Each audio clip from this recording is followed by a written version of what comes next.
여러분 안녕하십니까, 진성호입니다. 윤석열 대통령 당선인이 그릴 외교 안보의 큰 그림은 일단 미국과의 혈맹 관계를 복원하는 것입니다. 그리고 문재인 정권 시대에 이 유엔이나 인권에 대해서 우리나라가 소외됐던 것을 빠르게 복원시키는 것입니다. 바로 북한 문제입니다. 자, 지금 민주당 정권이 정말 내로남불인 것이, 자, 국내에서는 인권 변호사였네, 소수자의 권리가 어떻고, 약자가 어떻고, 어려운 사람을 도와줘야 한다, 이런 이야기를 하면서 북한의 우리 인민들은 살해당하고, 이 수용소에 끌려가고, 여성들이 성폭행당하고, 이런 인권 유린 사태에 대해서는 문재인 대통령을 포함해서 누구도 입을 잘 열지 않습니다. 이인영 통일부 장관은 또 어떻습니까? 지금 박근혜 정부 말기에 만들어진 북한 인권법이라는 게 있습니다. 이건 정말 박근혜 정권의 업적 중에 업적입니다. 여기에는 북한 인권 대사라는 게 있고 북한 인권 재단이라는 게 있습니다. 한 걸음도 진척되지 못했습니다. 북한 인권 대사는 후임자를 문재인 대통령이 지명하지 않음으로써 지금 공석입니다. 북한 인권 재단은 시작도 못하고 있습니다. 윤석열 당선인이 해야 할 게 바로 이겁니다. 자, 방금 전 한국일보가 단독 보도를 했습니다. 윤석열 당선인이 대통령에 취임하면 북한 인권대사부터 지명하겠다는 겁니다. 지금 대한민국이 참 국제적으로 망신을 당하는 것은 유엔에서 북한 인권과 관련한 여러 가지 결의 같은 걸 할 때 대한민국은 소극적이라는 겁니다. 눈치 보고 빠지고, 과거에는 그렇지 않았습니다. 자, 문재인 대통령이 김정은에게 무슨 약점을 잡혔는지는 모르겠습니다. 실제로 잡혔는지도 모르겠습니다만 지금 하는 행동들은 전혀 맞지가 않습니다. 논리적으로. 아니, 국내에서는 조그만 성희롱 문제에 대해 발끈하는 사람들이 북한의 여성들이 저렇게 처참하게 인권을 짓밟히고 있는데도 발언을 안 합니다. 북한 인권 문제는 아예 모른 체 합니다. 김정은이 눈치만 봅니다. 북한의 권력자들 눈치만 보고 있다는 겁니다.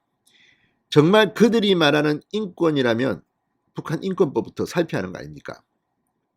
자, 방금 전 한국일보가 윤석열 당선인이 취임 직후 5년간 공석이었던 북한 인권 국제협력 대사, 북한 인권 대사 임명을 통해 대북 정책 손질을 본격화한다고 보도했습니다. 그간 북한 인권에는 고개를 돌렸던 문재인 정권의 태도를 위선으로 규정한 만큼 인권 침해에 강한 목소리를 내겠다는 의지가 이 북한 인권 대사를 통해서 시작될 것으로 보입니다. 자, 윤석열 당선인 측 관계자, 대통령직 인수위원회 활동 기간 현 정부의 사문화된 북한 인권법을 정상화하는 방안을 마련하겠다. 취임 후 곧바로 북한 인권 대사 임명을 추진할 예정이라고 밝혔습니다. 자, 2016년 9월 시행된 북한 인권법, 이 박근혜 정권의 업적입니다. 북한 인권 정진을 위한 국제협력을 목적으로 외교부에 북한 인권대사를 두도록 되어 있는데 이정훈 초대 대사가 2017년 9월 물러난 뒤 지금까지 공석입니다. 자, 이 문제는 김정은 정권이 가장 민감하게 받아들이는 그런 부분입니다. 문재인 정권 들어서는 김정은 눈치를 봐서 그런지 남북관계 이야기만 하지 이렇게 북한 인권, 북한 인민들의 권리에 대해서는 에서 외면했다는 비판을 받고 있습니다. 북한 인권 대사는 외교부 장관이 후보자를 임명 제청하면 대통령이 임명합니다. 자, 이번에 인수위원회 외교안보 분과에 들어선 사람들, 김성한 전 외교통상부 차관, 윤석열 당선인의 초등학교 친구입니다. 과외교사로도 불립니다. 바이든 대통령과 통화를 할 때 그 통화를 한 핸드폰이 김성한 인수위 간사의 핸드폰이었다고 합니다. 이외에도 김태효 전 이명박 정부 청와대 기획관, 상당히 대북 정책에 강경해서 이 좌파 진보 쪽에서 그렇게 비난을 했던 인물입니다. 지금도 인수위원 들어갔다고 일부 언론들은 난리를 치고 있습니다.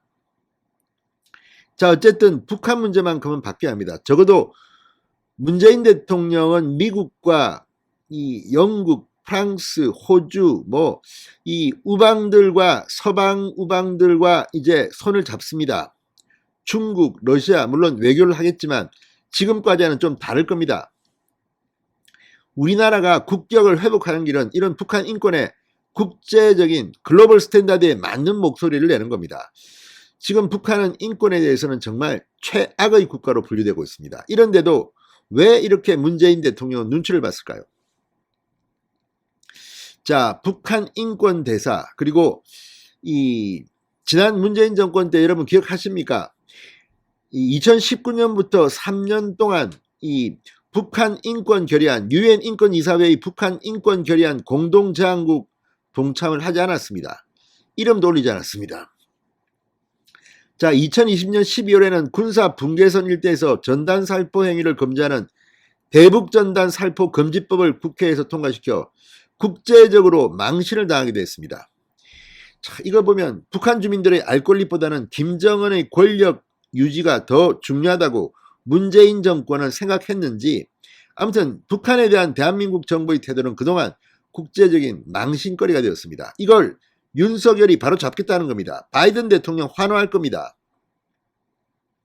자, 또 하나 북한 인권재단이라는 게 있습니다. 그런데 설립이 지금 지지부진합니다. 윤석열 당선인은 이걸 갖다가 하겠다고 했습니다. 통일부 지도를 받는 북한인권재단 대북인권증진연구와 정책개발 등을 담당하도록 북한 인권법에 명시되어 있지만 사실상 문재인 정권, 민주당 다수 의회에서는 이게 진도가 안 나갔습니다. 자, 어쨌든 20대, 21대 국회가 못한 거 이제 윤석열 당선인이 할 겁니다. 이 부분은 정말 대단한 겁니다. 이거 별거 아닌 것 같지만 이 부분만 제대로 해도 문재인 정권과는 확 차별화가 될 겁니다. 신성호의 융단 폭격이었습니다. 여러분 감사합니다.